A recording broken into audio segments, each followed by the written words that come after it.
Welcome into the YouTube edition of Prep Picks. We got Andrew, Casey, Steve from ESPN Tri-Cities, TriCitiesSports.com, and Cole. Casey and I believe, are tied for the lead in the standings. And then everybody else tied for third or last place, however you want to look at it. Yeah, either. Third, exactly, Cole. Exactly, third. Glass half empty or glass half full. Casey and I don't have to worry about it because we're in first no matter how you look at it. T1 is T1, baby. All right, let's get into this week because there are some absolutely phenomenal games on the schedule. Well, let's start with a big one that a lot of years this would be your top game, but there's so much going on this week. We're going to start with it. That is Science Hill versus Dobbins Bennett. Andrew, who do you have? Give me the Toppers. I mean, they're just still playing really good football right now. I mean, they lost a couple weeks ago to Jeff County, but still, I mean, they've gone out. I mean, they throttled Daniel Boone last week, and so David Crockett, maybe a little head scratcher last week against, Dobbins Bennett against David Crockett, a little head scratcher that game was so close the first half. So for that reason, give me the Toppers. Science Hill has dominated this rivalry of late. It's really, back when Graham Clark was at Dobbins Bennett, it was kind of flipped. They were dominating Science Hill. Now it's kind of flipped the other way where Science Hill has been dominating in recent years. I'm going to go with the Toppers. Both teams, I guess Science Hill's on their second quarterback of the season. DB, Steve, right there on their third different starting quarterback of the year. I think Science Hill, since they made the change to Spencer Taylor, their offense has really taken off. I like Science Hill to get the win. Yeah, they took former starter Jay Sean Schwartz. We talked about that here on the show and put him out at wide receiver. That's made them even more dynamic with their playmakers. They had so many more playmakers than Daniel Boone did last year, and it's what Dobbins Bennett is concerned about on the defensive side. How do they get to the quarterback, Spencer Taylor? Is that the best thing to do, is to play coverage? Science Hill in the past has played an extra blocker or two to make sure they have enough time for their quarterback to throw. They've got enough athletes they can do that. I think Baylor Necessary, the tight end, the H-back for Science Hill, could be that extra blocker. He could even chip somebody and go out and catch a football if needed to be. For Dobbins Bennett, can they get to quarterback Spencer Taylor, rushing all those guys against that protection? That's the only way they can beat Science Hill, is to get Spencer Taylor on the ground and be able to run the football, two things that Science Hill has really dominated with in the last week. So I think it's going to be an interesting chess matchup from the two, especially with Science Hill's offense against Dobbins Bennett's defense, which did hold Crockett under 100 yards last week. But DB's offense the last 2 weeks has put the ball on the ground 11 times. They've only lost 3, but you can't put the ball on the ground 11 times. And okay, folks, last time I did this, in 2018, Dobbins Bennett won, so I'm picking Science Hill. There you go. It's nothing personal. I thought we were maybe getting one up on you this week. I wasn't expecting that. I mean, I don't think anybody else was either. So yeah, it kind of shocked me too. So I think it's a tight first half kind of game, and then again you might run into that second half where Dobbins Bennett's giving the football away. Science Hill makes a big play. I just think you're looking at two teams. You want to look at who's playing the best football right now at the end of the year. And right now, it's by far Science Hill. Hasn't given up a point since the last weekend in September. And then that game, Dobbins Bennett last week, kind of confusing as to where they are right now. So I'm going to go with Science Hill. I said this on the TV show, but just when we all think we know what's going to happen in this rivalry, the opposite happens. So congratulations, Dobbins Bennett. You're probably going to win because I'm also going to pick Science Hill. All right, another big game in which we never really know what's going to happen. They have given us some fantastic finishes in recent years. South Greene at Hampton. Casey. I'm going to take Hampton in this one. Certainly back in week 1 or week 2, I think most of us would pick South Greene if they played, but I'm going to take Hampton. Now, it seems like every week they've gotten better throughout the season. South Greene, that head-scratching loss to Happy Valley. They just beat Eagleton Academy by 1. I think Hampton destroyed them. So I think Hampton's playing better right now. I'll take the Bulldogs. Hampton, that offense, like 50 points or more for 5 straight games, averaging 50 points in region games. They've just been dominating the region competition. As Casey said, South Greene, a couple of struggles along the way. So I just think Hampton with that running game's just got too much right now. I mean, this game's going to decide the region championship. South Greene, they don't win it, they slip to 3rd as well. So it's a big game for both. I'll take Hampton. Yeah, this is one of those where my gut has been telling me that South Greene's going to pull off an upset here on the road this week, but I got to look at the numbers and look at what has been leading up to this week. Like I said with the last game, who's playing the best football, and Hampton hands down, has been playing better. Something happened after the 4-0 start with South Greene. They just have not been playing the same kind of football. Something's been up. Just looking at the teams they've played, the scores just haven't been beating teams like you would expect. Like Casey said, he took the words out of my mouth. We're looking at it 5, 6, 7 weeks ago. South Greene all the way, but Hampton's got something cooking. I'm going to go with the Dogs. I think ever since I got here, it was up until 2021 that was the last time that it just kind of flip-flopped every single year. South Greene won this year, so you knew Hampton was going to win this year. Hampton won that year, South Greene. And ever since Hampton lost that game in 2021 and then went on that run all the way to the state championship, they haven't lost this game. They won back-to-back years. I mean, Hampton has by far looked like the better team over the past few years, and those kids are growing and growing. And I mean, this O-line, I think, outsizes South Greene big time on Friday night, and I think the Bulldogs are going to bulldoze over. And I think a lot of people think this game could be close, but I don't see that going this way. I think Hampton ends up running away with this one, possibly in the third quarter. South Greene needs this game more than Hampton does. South Greene gets the win. I'm mixing it up. Rebels, don't let me down. All right. The biggest game in the state of Tennessee. You cannot convince me otherwise. Maybe one of the biggest games in the Southeast this week. What a way to end the regular season. Greeneville at Elizabethton. Both are unbeaten. And Steve, you get to pick this one first. And the most evenly matched game of the state, too. I mean, you look at the personnel. Both teams, good quarterback play. Rhett Slagle for Elizabethton. You go with Corbin Cannon or Caden Ball for Greeneville. Playmakers, Carson Quillen for the Green Devils. The Cyclones have Jeriah Griffin. Defensively, Emmanuel Dixon, I think it is, for Greeneville, the linebacker. Defensive end, Mason Ball for Elizabeth. I just love those matchups for these two teams. The defense is only allowing less than 50 points a game, even with Greeneville playing the game that didn't count, I'm including that one. Offense is in the mid-50s. I mean, where do you decipher who you're going to pick in this game? I think you got to look at common opponents. I think Elizabethton has played both Dobbins Bennett and Morristown West maybe a little better than Greeneville did. Elizabethton being at home, yeah, I got to make a pick. So that's the only way I can make the pick is by those minute differences I just mentioned. I'll take Elizabethton.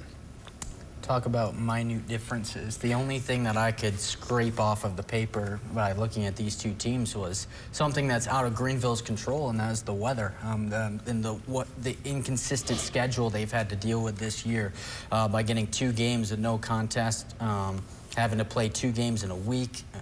Getting a game taken away from them. That's the only thing I can come up with. I was at both practices this week. They're both excited. You can't get any better than this. Both teams, coaches Spradlin and Witten saying it's going to be a physical football game. Doesn't get better than this. What you hear every time. I don't know. That's the only thing I could pull out of this. So it's not against Greeneville, and that's the thing I hate about picking this game. I don't want to pick against either of these two, but if I got to put them next to each other, I've got to go with the Cyclones at home. We looked at last matchup. It's kind of crazy this week. We have multiple matchups where it's player of the week versus player of the week. Last matchup we talked about was it's going to be South Greene's Nash Raider against Hampton's Don Burleson this one. We had Greenville's Emmanuel Dixon and Elizabethton's Jeriah Griffin. You want to talk about athletes in this game. I mean, there's more. We could have had multiple player of the weeks from Elizabethton and Greeneville. There's just so many stud athletes. I mean, you brought up Cannon, you brought up Rhett Slagle. I mean, this is going to be a good game. I think Greeneville, though, I know people talk about they haven't played those games. Well, they did play those games. They played 6 out of the 8 quarters, and one of those games was against Alcoa, and Alcoa has never been an easy team, and it looked like Greeneville was going to pull off that win against Alcoa. So I know people are saying, well, they don't have these wins, they don't have these wins, but they still played those games.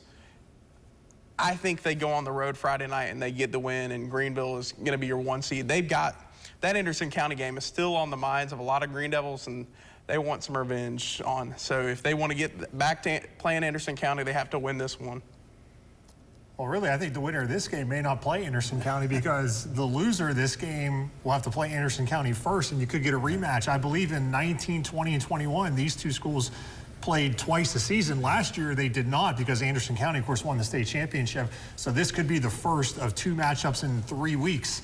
Well, between Elizabethton and Greeneville, the winner of this game would get home field advantage for the next one. But I'm going to go with Andrew in this one. I'm going to take Greeneville.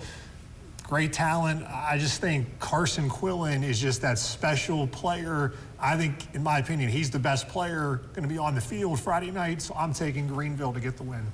All right, looks like we are divided right here down the middle because I'm going with these guys. Hey, you coming over here? Yes, I'm going with Elizabethton. I just think that when you look at who they've played and how they've played them, Elizabethton has blown out some of the teams that have been kind of close games for Greenville, plus this game's at Betsy. And when this game matters a lot, like last year when they played, Elizabethton wasn't very good. But when these two teams are at their best, Elizabethton has had the upper hand in these matchups. They upset Greenville a couple of years ago when everybody thought that Greenville was the best team in the area in the playoffs. Elizabethton ended up going to the state championship game that year. I just think that because it's in Elizabethton that the Cyclones are going to win. But if it's in Greenville, I might have snuck over to this side of the table. But because it's at Betsy, we're going with the Cyclones. All right. Huge one in Virginia. We don't want to leave them out because there are some big games as well. Second to the last game of the regular season. There, we've got Union and Abingdon. The Falcons coming off that big upset last week. Cole. Well, the Falcons have impressed us the second half of the year. They've really turned it around after the first 2 weeks. They looked a little suspect. They're having fun playing football. They're ready for the postseason. This is another big game for them to kind of drive them and give them more momentum heading into the 3A playoffs, so 3D. So I'm going to go with the Union, though. I'm going to stick with them. They haven't really had any bumps in the road. I think they've been the most steady and consistent team from the jump. Abingdon's been kind of up and down, so I'm going to stick with Union. Andrew? When you pick against Union, people take notice, especially in Big Stone Gap. I showed up. Did you get some words? Was it the week we played Science Hill? I got the game right, but people still took notice that I picked Science Hill that week. Welcome to our world. Well, I'm not picking against Union this time, but I will say this is going to be a good matchup Friday night. I mean, another Player of the Week versus Player of the Week, Owen Barr for Abingdon and Rayshawn Anderson for Union. This is essentially a Mountain 7 district championship game is the best way to look at it. If Union wins, they could lose the next week and they still win the Mountain 7 district championship. Abingdon wins, they still have to win the next week against Lee to fully clinch that tiebreaker, but this is going to be a good one Friday night. I don't think anybody was expecting Abingdon to do what they did to Ridgeview last week. One thing that you didn't see in that game, they won big time, but they still made some pretty big mistakes. They coughed up the football one time to Ridgeview. Ridgeview just couldn't turn it into points, and then there was a 1-yard punt that they had that gave Ridgeview the ball on the Abingdon 37. Ridgeview still couldn't turn it into points. I think Union has a much better offense than Ridgeview does. And so for that reason, I think if Abingdon makes those same mistakes again, Union will capitalize on them. So give me the Bears Friday.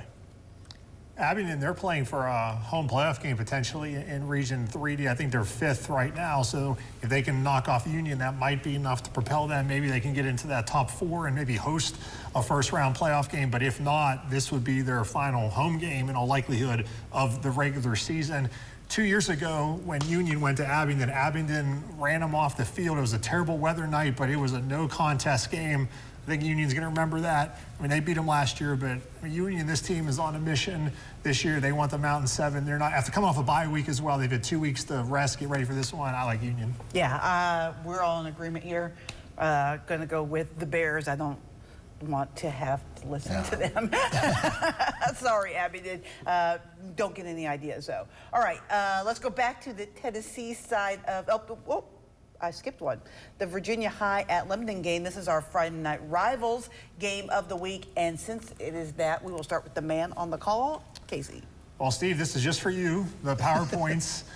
In 2D, Virginia High's 8th, Lebanon is 9th. So you can kind of look at this as a play-in game, potentially. Certainly, you think Lebanon needs this one more, because if you look at their schedule, their last game is against Tazewell, who's currently 3rd. Very good team. So you figure Lebanon needs this one unless they're going to pull a massive upset against Tazewell in the final week. Meanwhile, Virginia High, they're coming off 2 wins in a row, not against the greatest competition. They played a team, Kentucky, last week that hadn't won a game in several years. They had a really late rally to beat a winless Richlands team, but they have made a change of quarterback mid-season. They have a freshman, Dion Grand, that has really brought some diversity to their offense. They can throw it now, and before they really struggled throwing the ball. That's going to help them. Virginia High, I think, is going to get this win. It's going to be a close game, I think, but I think the Bearcats get it done. Yeah, I agree. I just think that Virginia has too many athletes. What they've done changing in quarterbacks made them more athletic across the board. And I know it was against Jenkins, but they did have 8 different guys score in that football game. I just don't think that Lebanon's defense can hold Virginia High down for a full 4 quarters. I'll take the Bearcats. Yeah, I'm going to take the Bearcats as well. I think they needed these past couple of weeks, no matter who they were playing. I think they needed that, and to put up, I think 8 different people scored last week. As Steve said, that's big, spreading it around. Good playmakers. I think they come out here, play some good defense. I've seen Lebanon a couple times, and they definitely struggle offensively. So I think the Virginia High defense will have an upper hand in this one. Coincidentally enough, Deion Graham's first game he started for Virginia High was against Graham.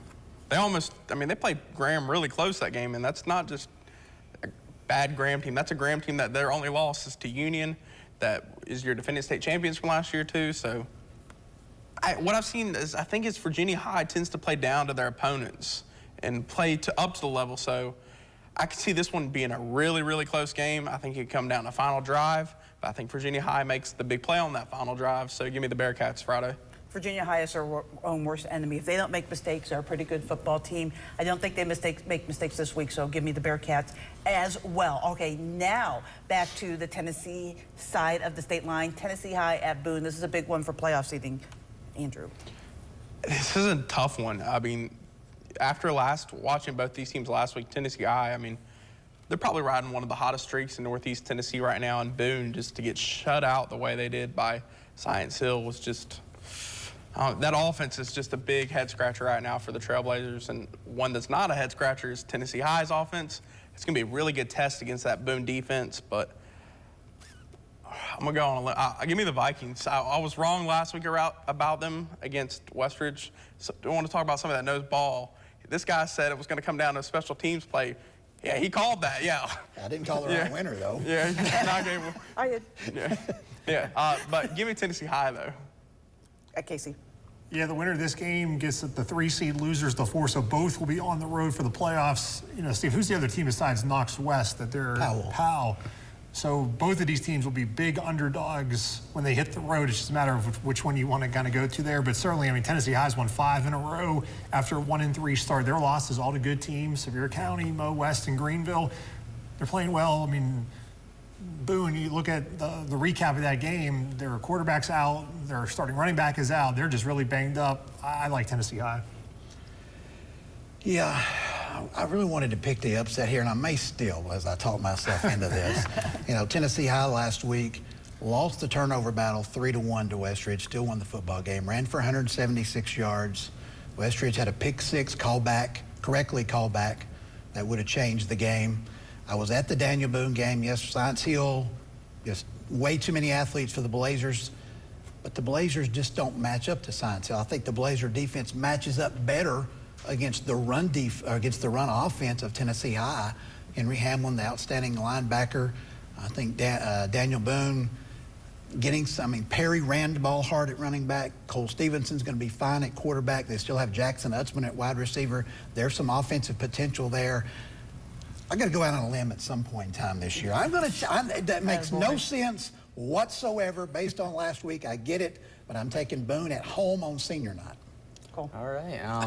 So Tennessee High, they've impressed me the last few weeks in what I've seen, and what I saw the most is that they're very physical up front. They win the line of scrimmage a lot of the time, and this Boone team I've seen on offensively, they kind of refuse to throw the football. They're all run. They'll bring in a bunch of different guys that run the ball out of a wildcat, out of a I formation. They just run the football. If Tennessee High wins the line of scrimmage game again, I don't see the Vikings having much of a problem as long as they score a couple of times. So I'm going to go with the Vikes here. I've already been on my limb on this edition of Prep Picks. I'm on the Tennessee High bandwagon. I'm staying there. Give me Tennessee High. Unaka at Cloudland, big kind of, I guess, warm-up game, because I think they're both pretty solidified in where they're going to be as far as region goes. I think the 2 seed right now, and that one is for sure going to be Jellicoe, yeah. But still important game for both of them as they try to get some momentum going in the playoffs. Unaka at Cloudland. Steve, we'll start with you. Yeah, Cloudland's won this game 11 years in a row. Last year's Unaka's best team ever only came within 18 points of the Highlanders. Cloudland's dominated this region for a long time. They're the number 1 seed. Unaka can win and get to the number 3 spot. I don't think they will. I think Cloudland wins. Oh. Yeah, Cloudland already has that top seed wrapped up. You hope they don't come out flat here and then lose a game here at the end of the year. But chances are, even if they do play flat, you got to go with the Highlanders here. I mean, another big thing too, Unaka without starting quarterback Connor McKinney on Friday night due to injury from the Hampton game last week. I think that's going to play a big factor in this one too. And just Cloudland, I mean, they're Cloudland, so give me the Highlanders. Yeah, until somebody in this region beats Cloudland, I'll take Cloudland, and they win this game, someone's got to go to Roan Mountain and beat them in the playoffs. So I got Cloudland. Yeah, we'll make it a clean sweep for the Highlanders. All right, maybe the best game that nobody's talking about this week, Unicoi County at Johnson County. I think, Cole, you're up. You're like, oh gosh, yeah, have to be first. The one game that I didn't want to go first. No, this is a tough one because these are two teams that play good defense, and Johnson County bit us all except for Andrew a couple weeks ago with that Chucky Doak game. Man, I did go out and pick Unicoi last week in that thriller in that overtime game against Chucky Doak. So I like what Unicoi can do offensively as opposed to Johnson County, but Johnson County might have a better defense. So you could have another shootout defensively in this one. Oh boy, here's how I'm gonna pick my pick. I got some work to do if I want to win. I have a feeling what you are all gonna pick. I think I could be wrong. I'm gonna go with Unicoi County winning on the road. Yeah, this Unicoi County team, they keep getting by games by the skin of their teeth. I mean, 2 weeks ago, they were down 27-6 against Claiborne. Come back and barely win that one. Last week against Chucky Doak scores on the last play of the game with 0. I mean, time expired, tie ball game, missed extra point. They give the 2-point conversion time and overtime. Chucky Doak gets 2 false starts. So they're trying a 2-point conversion all the way back on the 13. Those small mistakes, you can't have those happen in this game against Johnson County. Johnson County, I mean, everybody talked about it for the past few years, Connor Simcox. Well, they got a lot more than just Connor Simcox now. This is a Longhorn team that's riding probably the biggest streak in a while up there in Mountain City. So give me the Longhorns on Friday night. Did you say good defense for Unicoi County? It's 47-45. Other than that game. Before that game, okay, all right. They've played good defense most of the weeks until. Okay. I'm like, what's that? 47-45. I'm like still scratching my head there. Maybe it was situational defense. Decent defense. Yeah, last week. Yeah, this game is for a home playoff game, I believe. Is that correct? The winner of this game will be the 2 seed. Gatlinburg-Pittman's already got the region wrapped up. So it's a big difference between playing at home and having to go down towards, it's not like they're going to be staying around here locally in the first round. They'll be having a good trip. I'm going to take Johnson County, Longhorns senior quarterback. I like Johnson County. Yeah, that Chucky Doak team that hung 45 on Unicoi County in a losing effort last week scored 3 against this Johnson County defense, Carter Rudy and company. I like the Longhorns defensively being at home. And so, Cole, you got your wish. You're out there on an island this week on this pick. I'm going to go and jump on the island with Cole because I'm going to go with Unicoi County. I saw them last week. I thought their offense looked awful impressive. I think they have a lot more offense than Johnson County has, and I think that's the way they like to play, up-tempo, up and down the field. I saw them in person just march up and down the field like it was nobody's business against a pretty good Chucky Doak team. So give me Unicoi County in this one. And I will say this too, we think Union watches this a lot too.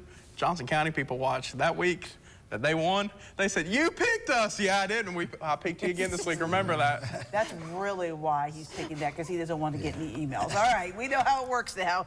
Final game of the pick'em. Twin Springs at Thomas Walker. I believe we're back around to Andrew.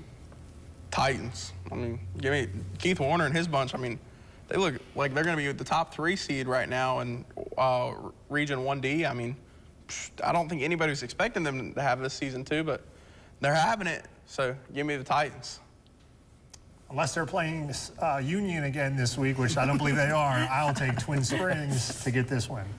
I think Thomas Walker's got to have this win to get into playoffs if my Virginia points deciphering is correct. Carry the one. They're outside the top 8, so that is correct. Okay, thank you very much. Yeah, but I like Twin Springs, that grounding game. They've just been too dominant all year long against most of their opponents. So I'm going to take Twin Springs in this one as well. Yeah, credit to Coach Keith Warner. He said at the beginning of the year when I talked to him, that bringing in Coach Matt Bays as their offensive coordinator was going to be a big difference. They look really clean. They're scoring over 40 points per game. They have a senior quarterback. Everything's clicking for them. Give me Twin Springs. Wow, nobody wants to bite on a hungry Thomas Walker team. A little bit of an upset. I'm not surprised. I'm not going to bite either, but I thought maybe somebody might. Yeah, give me Twin Springs as well. All right, so it's going to be a busy week of high school football games on Thursday and on Friday, so be sure to check out Steve's website. He will have, I'm sure, the best coverage of Northeast Tennessee football around, TriCitySports.com. Then Casey's going to be on the call on Friday night for the Friday Night Rivals game between Virginia High and Lebanon, a big game when it comes to playoffs in Virginia. And then the four of us will be on Friday Night Huddle at 11:15 on Friday on News 5 WCYB. So join us then. Thanks for joining us. And don't miss next week's Prep Picks special Halloween version, even though it's coming out the day after. You don't want to miss what I'm wearing. I will edit you out. Thank goodness I will not be here. I will edit you out. That's right. I got to go to Nashville next week.